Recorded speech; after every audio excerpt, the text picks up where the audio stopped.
Бүгін Қырғыз коомчулугунда аябай чоң резонанстуу иш болду. Алмаз Акынжанович, мен ушу сиздерге министрлер кабинетине кайрылайын деп атам да. Эгерде кайсы министр ким болбосун пара талап кылып мажбурлап, акча алган болсо, ал жазасын алыш керек. Бирок ушундай жанагындай музыкаларды коштоп, бизнесмендерди кармаганды, министрлерди кармаганды ушундай шоуну качан токтотосуңар? Билим берүү министрлиги пара алган күндө дагы мамлекеттик саясат, мамлекеттик идеология болуш керек да. Бүгін эрте менен 100 миңдеген мугалим духу түштү. Мына ушинтип министрди колун кайрып кармап кеткенин. Пара талап кылып кармаган күндө дагы, акча алган күндө дагы чакырып туруп, шоу кылып, видеого тартып, музыканы коштоп чыгарбай эле. Пара талап кылдың, ката кетирдиң, жумушуңан кет десе берет эле го мисалы. 100 миңдеген мугалимдер колун түшүрүп шалдай отуруп калды бүгүн. Алар кантип барып мектепте балдарга азыр акыл үйрөтөт? Мына ушундай бир саясатты караш керек да.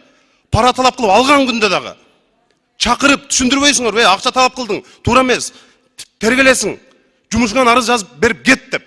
Анча-мынча нерсени жашырыш керек да. Эгер алган күндө дагы, ал жерде подстава да элдин бардыгы.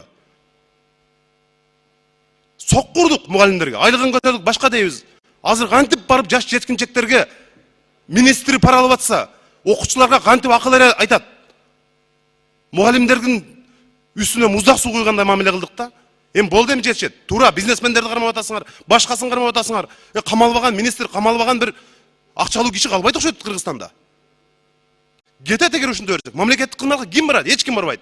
Мына отурган депутаттардан сурагыла, кызматка барасың деп. Эч ким барбайт. Алып барасыңар, алып келесиңер, 1 ай иштетип, 2 ай иштетип туруп кайра камасаңар.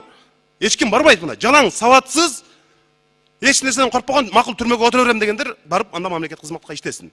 Бул трагедия. Чоң катастрофа.